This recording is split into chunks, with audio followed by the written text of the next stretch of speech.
Good evening and welcome to this edition of the program, The Week in Review. The week ending started on a good note, with the governor's wife, Mrs. Kwara, receiving an award of Zig's Leadership Prize in Humanitarian Services alongside other eminent Nigerians.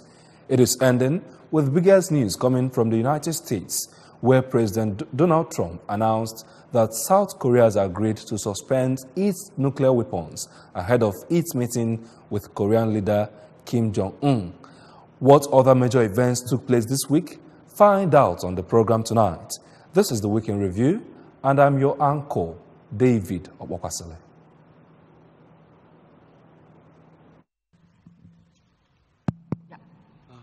Well, thank you very much for the observations. We'll start with one on the northeast.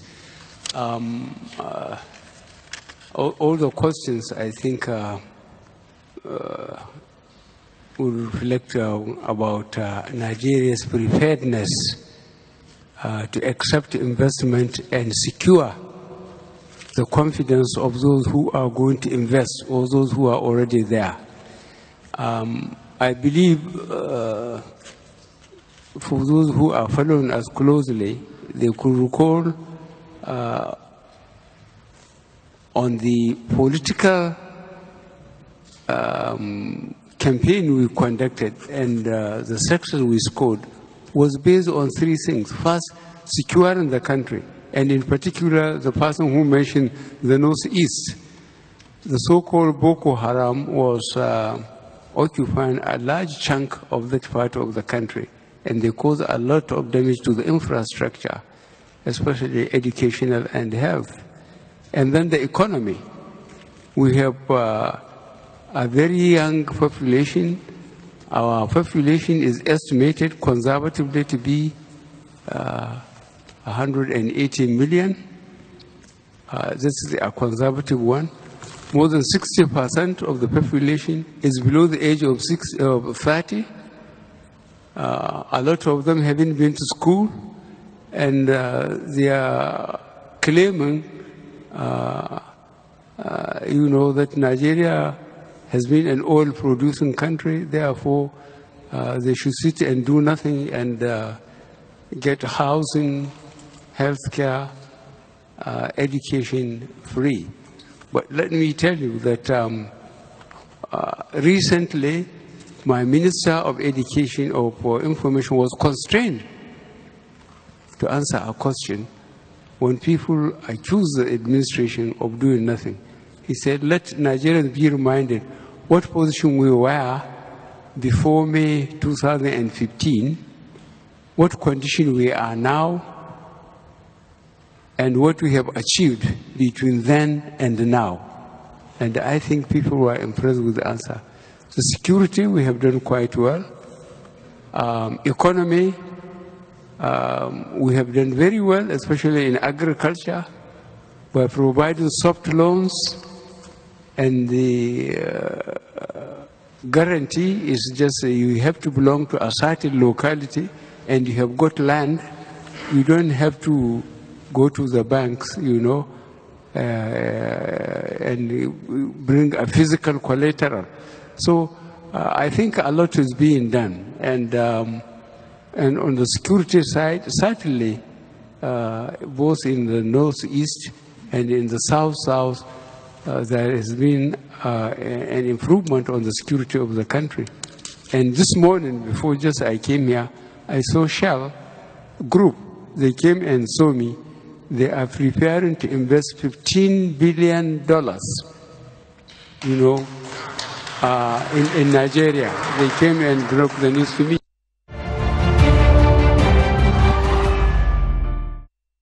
It was a great one for Anambra as one of our own and the wife of the governor of the state, Mrs. Kwara, received an award of Zig's Prize in Leadership of Humanitarian Services for her works amongst women, children, and the less privileged, especially the mentally challenged. Emmanuel Okonkwo was in Victoria Island, from where he fired the report. Governor Willie Obiano says the cafe initiative of his wife has remained a great succor to his administration in making the Anambra feel the impact of good governance. The governor stated this in Lagos while speaking to newsmen shortly after the 6th Prize Award ceremony, which his wife was one of the awardees. Governor Obiano, who noted that his wife had long before their assumption of office doing charity works, commended the organizers of the event, recognizing her efforts in service to humanity through her cafe initiative, expressing optimism that the honor will spur her to do more for the less privileged in the state and beyond. First, I want to thank the organizer of Zix Award for finding my wife worthy for winning the 2017 Zix Prize on Humanitarian segment of the award. My wife has been doing this charity work for a very long time.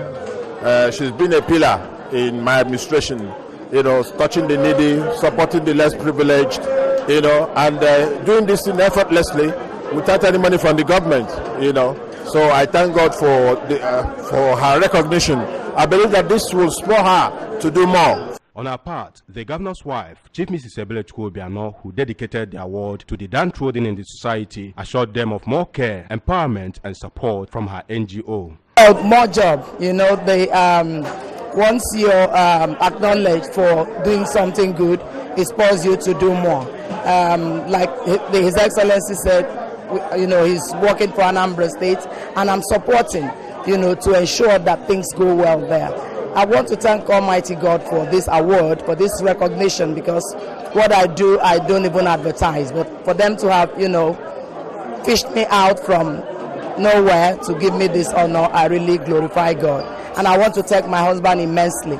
For the State Commissioner of Economic Planning and Budget, Honorable Mark Okoye, and his road, rail, and water transportation counterpart, Honorable Charles Okafor, Chief Mrs. Obiano's love for the less privileged should be emulated by other wealthy individuals to make the world a better abode, as according to them, her love and passion for the downtrodden is unparalleled. This award is a testament, it's an endorsement, and we're appealing to her for her elbows to continue to do this work, for her to do more for our work. We thank God for that, we thank God for guiding her, and we hope that with this sort of award, it will spur her to do even more. And for people to understand that CAFE and the Caring Family Enhancement Initiative is to touch the lives of the downtrodden, the less vulnerable, the most vulnerable, and the poor in our societies. The entire world have noticed what Her Excellency has been doing. Commitment to humanitarian service. It's an emotional day for me, so I've been saying it out with our number, what Her Excellency is doing in Anambra State. Helping the needy, doing everything for the indigent men and women. In their remarks, the Managing Director cum Chief Executive Officer of the Awka Capital Territory Development Authority, Venerable Amechi Okwuosa, and the National President, Anambra State Association of Town Unions, Chief Alex Onukwe, described the award as an honor well deserved by the governor's wife, saying that she has, for the past 4 years of her husband's leadership in the state, positively transformed lives through the NGO and encouraged her not to relent, but rather do more in this second term in office. Also speaking, the immediate past Commissioner for Works, Chief Lawrence Chinwoba, and his special advisor on political matters counterpart, Mr. Chinedu Obidigwe, who thanked God for the recognition, described Her Excellency as the Mother Teresa of our time and prayed God to bless the country with more people like her for total elimination of abject poverty in the society, even as they called on good-spirited individuals and groups to give more support to CAFE for the benefit of the indigent. From Victoria Island, Lagos, I am Emmanuel Okonkwo reporting for ABS News.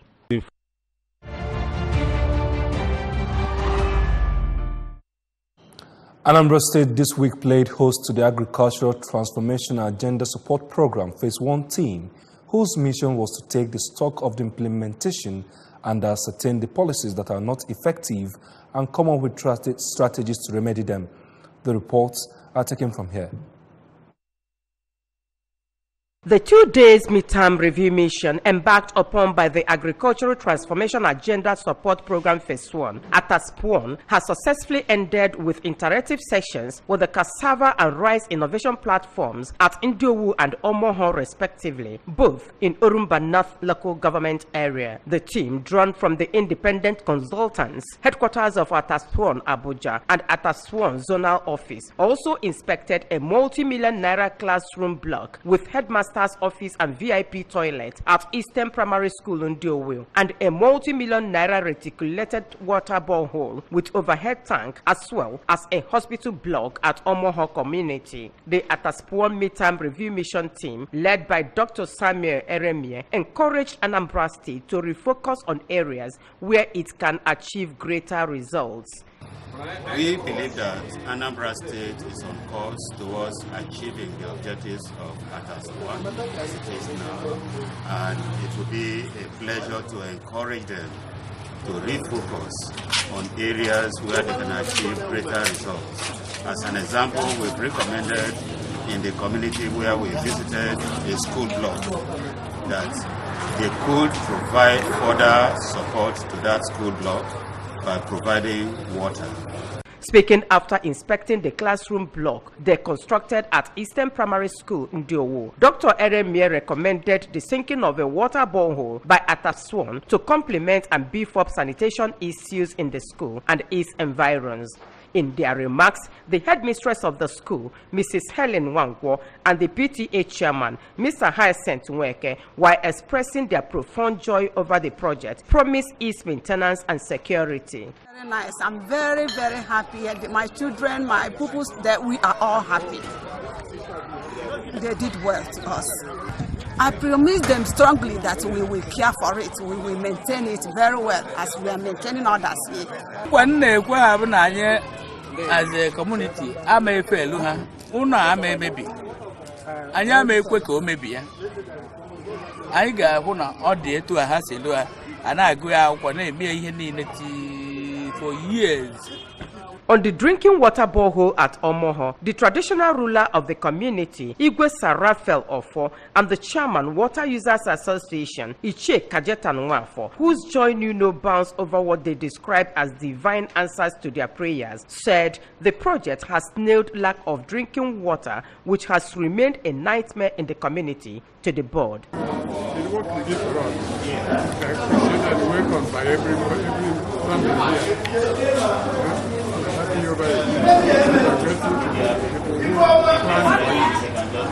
From Omoho in Orumba North local government area, I am Ebele Eze reporting for ABS News.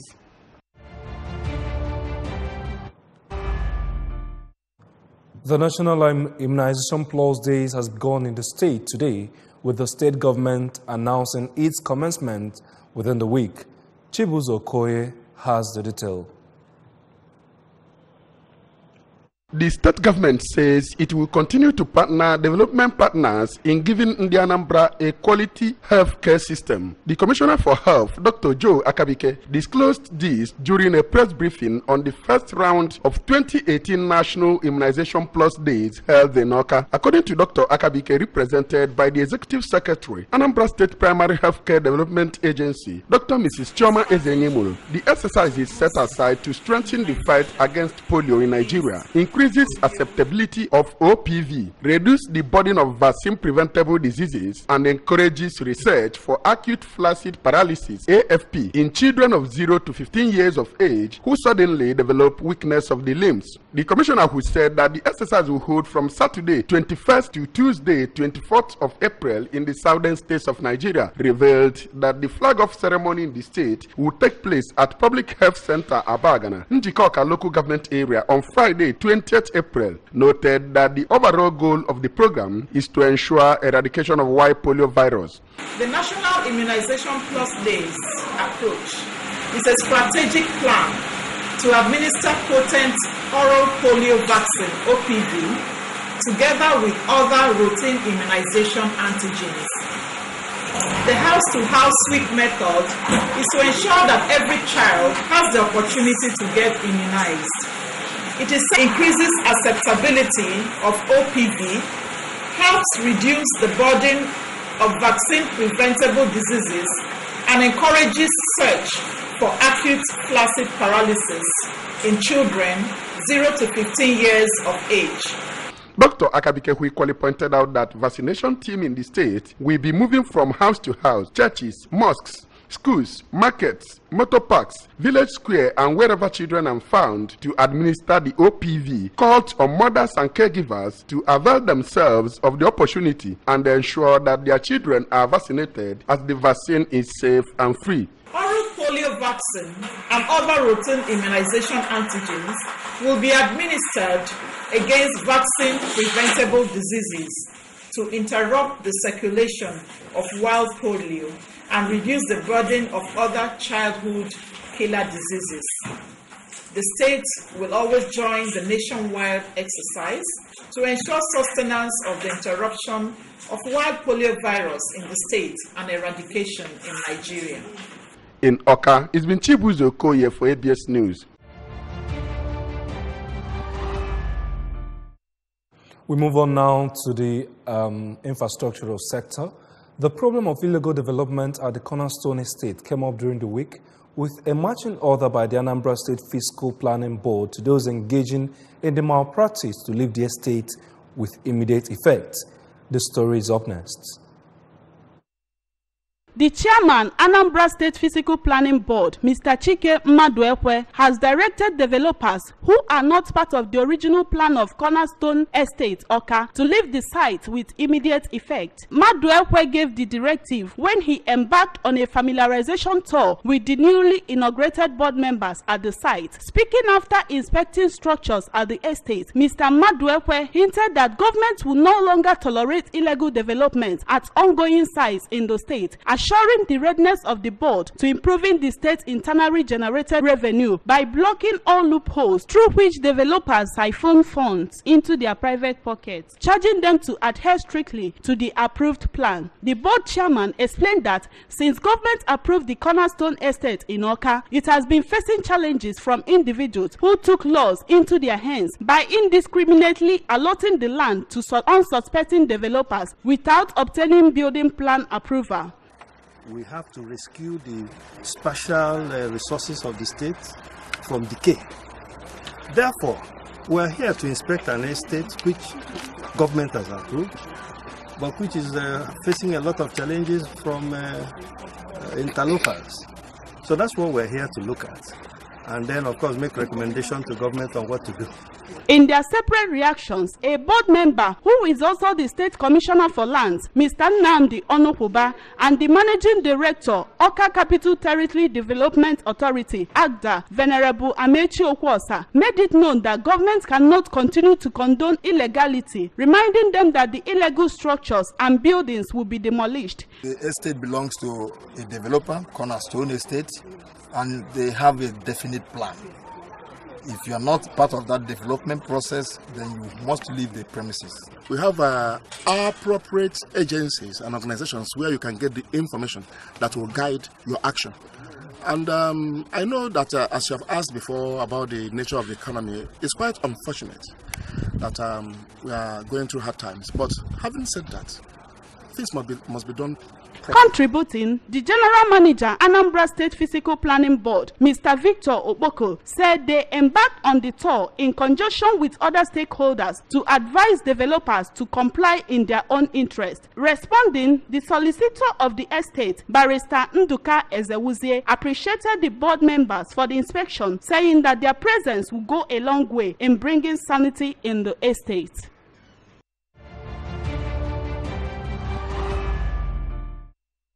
The program is still the Week in Review, where we highlight the major events that took place in the week and provide critical insights, insiders' views, and informed perspectives, especially on how these events affect us and how we could maximize them.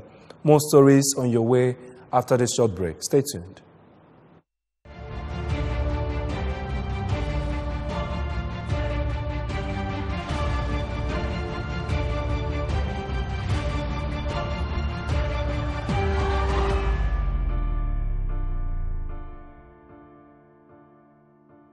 You're welcome back to the program. The move by the All Progressive Grand Alliance APGA to make more inroads in the southeast and the northern state of Nasarawa is already intensifying.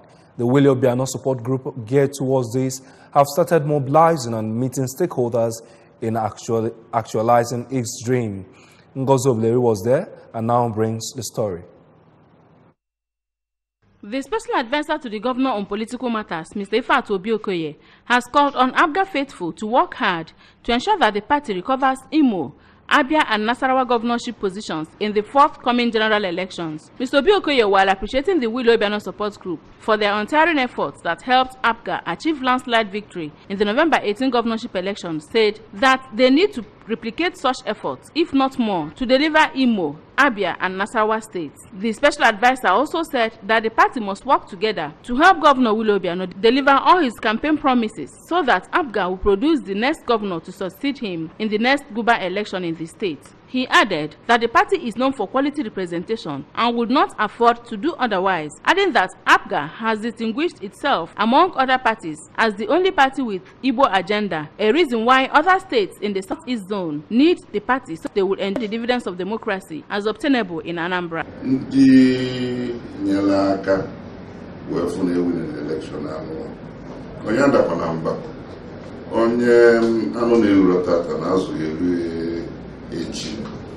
Onye ọbụla tinye aka kwado otu ndị Willie Obiano sọgbọ si wee na-akwado ka anyị wee fụ na gọọmenti a lụtọpụ ife niile ọ kwado elụtọpụ. Earlier, the chairman Willie Obiano support group, Chief Jude Emencheta, on behalf of the group, congratulated the special advisor on his new post, expressing optimism that he would deliver as expected. While reminding him of the strategic position he is occupying, Chief Emencheta said they were also in his office to let him know crusaders in all the wards and council areas, a reason they created enough awareness on the good work the present administration is doing, as the governor promised in his first term, expressing their readiness to work with him to ensure that government programs and policies are brought to the knowledge of all.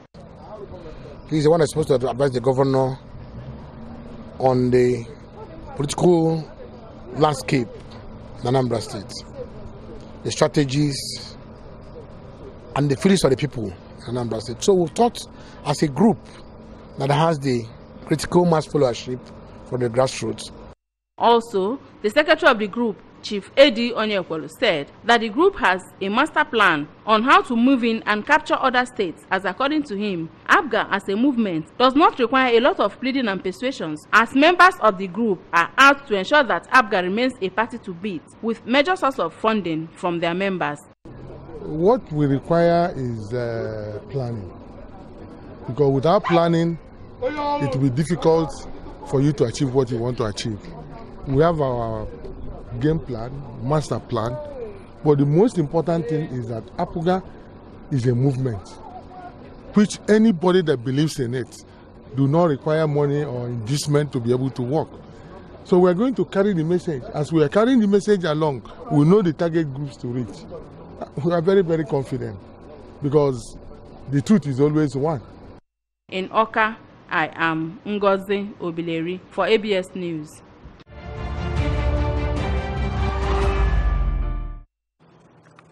It shook the walls of the upper chambers of the National Assembly. The ripples trickled through the nation, and the outcome is still resonating. Between 11 a.m. and 12 p.m. Wednesday, 19th April 2018, 5 men walked into the upper chamber of the Nigerian legislature, the Senate, and made away with the symbol of authority of the House. The thugs gained entrance into the chambers after beating security personnel in the National Assembly and following suspended Senator Ovio Omo-Agege, who has since denied responsibility and connivance in the act. Already the menace has been recovered. The mace has been recovered. The Senate has also barred the senator from entering the chambers.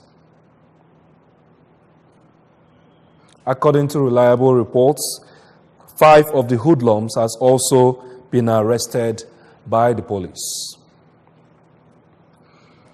We move to the foreign scene now.